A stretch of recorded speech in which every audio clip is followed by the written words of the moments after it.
Hi, I'm Tom Scioli, author of I Am Stan, a graphic biography of the legendary Stan Lee. And this morning I saw the news that the comics writer Steve Skeates had died.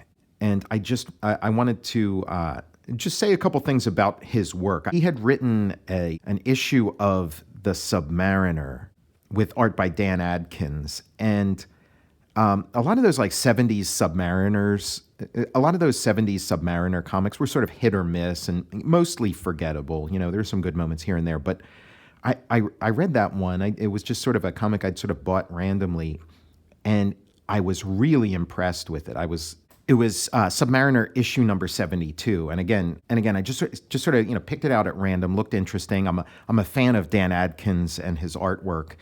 And I read it, and I was really impressed. I was, kind of like, wow, that was a really great Submariner story. Like it really stood out from the pack in sort of a remarkable way. So I saw, written by Steve Skeates, and I thought, let me check this guy out. Let me see what else he's done. And I saw, he was the co-writer of Hawk and Dove, and Hawk and Dove is a comic I'm very fond of.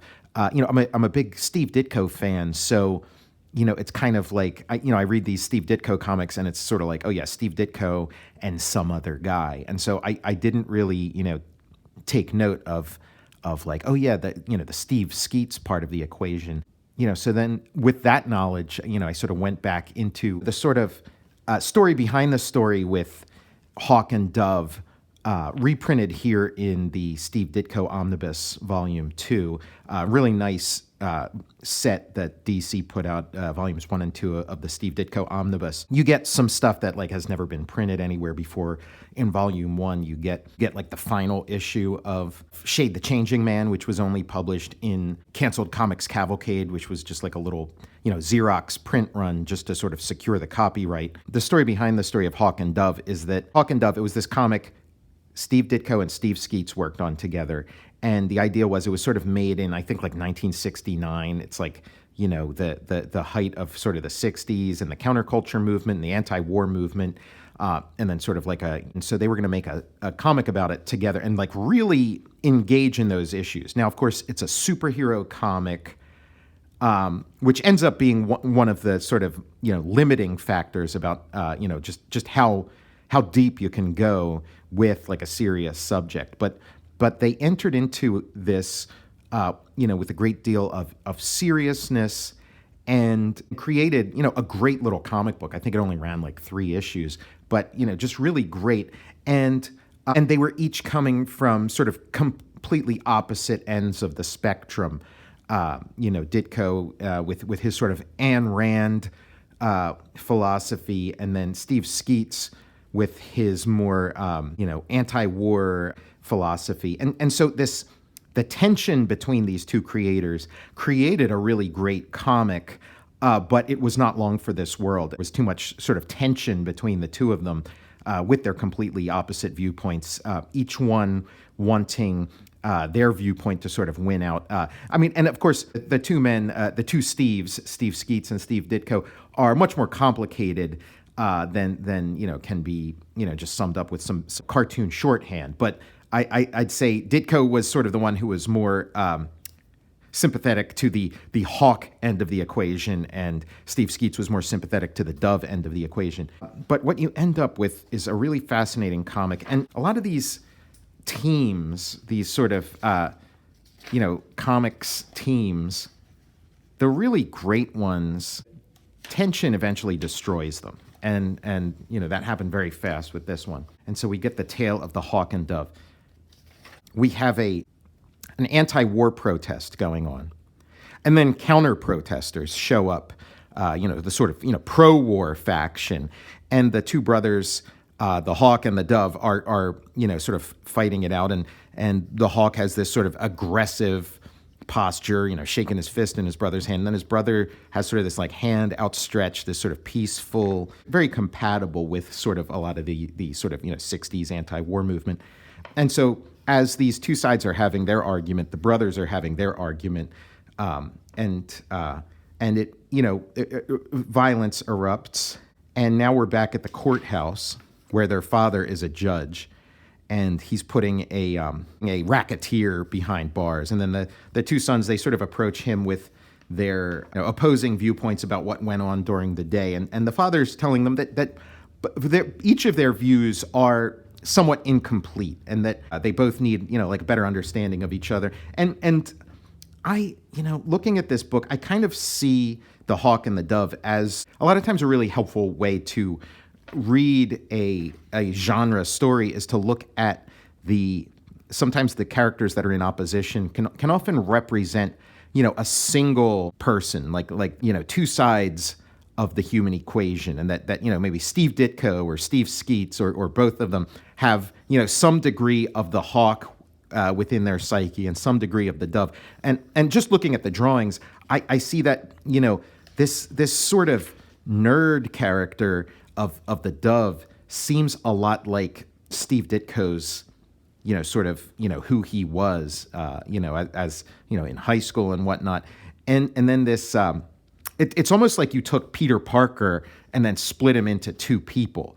And then this sort of angrier, the sort of, man of action kind of hawk is maybe what Ditko aspired to, or and of course he's got his sort of peaceful, loving, bookish side, but then he's as all people do, and then has his sort of angry, shaking his fists at the world side, and that we've sort of separated those into two. Their father is hospitalized, attacked by a bad guy. They're looking for the culprit. They trail him. And I wrote a little note in here. This was when I was working on superpowers, and I was thinking of employing the use of Hawk and Dove in there. And I had this idea of, sort of a similar situation, Hawk and Dove looking for maybe, the guy who attacked their father, or maybe some other criminal. And then they trail the guy, and then they kick his ass, or maybe even kill him. And it turns out it's the wrong guy. He just kind of looked like the real guy. That might be an interesting thing to explore. And of course, then they get their superpowers. Really great comic, and a sincere attempt at exploring the issues of the day, and which obviously created a tension between the creators, but created a really good comic. And yes, there is a lot of clumsiness to the approach, but this is step one. This is an early attempt at really like not just in like sort of a fashionable way or sort of tacking it on, but trying to approach these ideas of nonviolence and when is the time to fight, and really addressing these issues in a real way. This is a first attempt, so of course there's going to be some clumsiness, and also they're doing it within the context of a superhero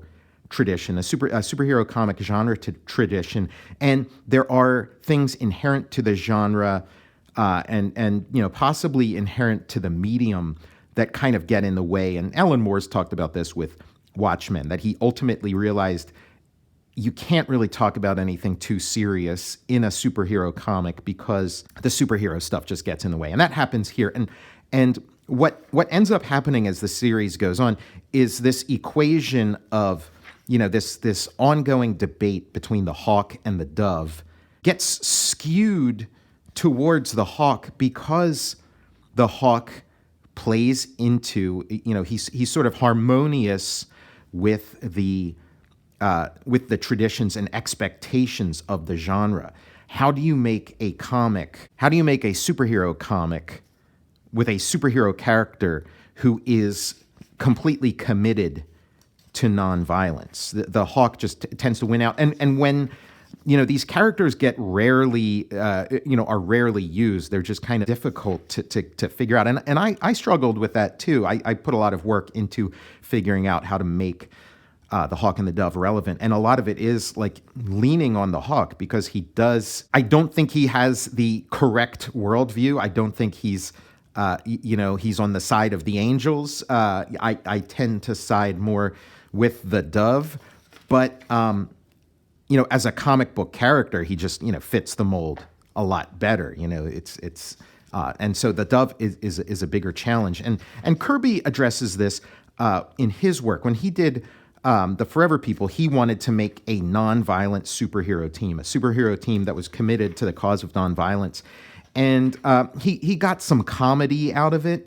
It was kind of an interesting gimmick, but it didn't land. And I don't feel he was kind of committed to that aspect of the idea the way Steve Skeates and Steve Ditko are here. And there's an issue here. I think this is the final Hawk and Dove issue that Ditko worked on, that Ditko and Skeates worked on together, and they have to chase down some bad guys, and the Hawk he kind of fits the mold. The Dove, they're chasing this guy. The Dove, and the Hawk, very comfortable within the superhero tradition, a tradition of, sort of violence and might makes right. And you can push back against those things in making a superhero comic, but it gets really difficult the more you push back. So, Spider-Man would have a lot of sort of, internal dilemmas and moral quandaries, but ultimately he would, when the time came, he would have to, start throwing some punches and knocking some people out just to sort of satisfy the rules and expectations of the genre. So this is where the rubber meets the road. This is where we see a real, like the strongest attempt at depicting a superhero character committed to nonviolence within a comic. And he tells his brother, the Hawk, who is much more equipped to deal with, okay, we got to bust a bad guy. How do we do this? The Dove says, no, stay out of this. I'm bringing this guy in my way. Now, usually in like a genre movie or a comic or something, when somebody says something like that, that's when they sort of pick up, their largest, most powerful hand cannon and just, start, going into a, like an ultra violent rampage. But here it's like, no, I'm going to do this my way. I'm going to do it the peaceful way. I'm going to, and what ends up happening is this guy punches him, and the Dove becomes, like a human punching bag. He martyrs himself. He turns the other cheek, but he's going to show you that it can be done, that you can beat the bad guy without, sinking to their level, without resorting to violence. And he ends up taking a severe beating, panel after panel. But eventually he finds a solution, which involves pulling this guy's clothes over his head and kind of tangling him up. And it's like, okay, I subdued him without throwing a punch. And yeah, I took a beating, but I did it. And it's, because of my commitment to the nonviolence. The Dove, his approach, his philosophy in this one, moment wins the day. And he shows his brother that it is possible, and in his opinion, it's the right way to sort of carry yourself in a nonviolent way, and that it's the only way forward. And I feel like this is an extremely bold statement to make within a superhero comic, and it's not as nuanced as it could be. But I mean, who knows if they had sort of continued for many issues, and if there were sort of more creators as deeply committed to this and able to having the resources to apply that commitment. But it's just this really interesting, really great little moment in comics history, and then it's done. The creative team breaks up. Ditko basically left. The Dove is all about compromise. He talks about compromise, and Ditko feels that compromise is a moral failing. Is evil, and so working on a comic where his creative partner seems to the this character whose philosophy is compromise. It was just too much for Ditko. He just had to leave, and the comics world is the poorer for that. Again, it's this kind of creative tension between collaborators it can be a bucking bronco ride, but the results are the longer you can sort of keep the team together, the results are great. And so it's just this little shining moment in superhero comics. And I just I just wanted to share it with you, just having heard about the passing of Steve Skeates. I just felt inspired to sort of come in and share this, and I'll do a more in-depth series of videos about Hawk and the Dove, and dig out my copies of the original issues.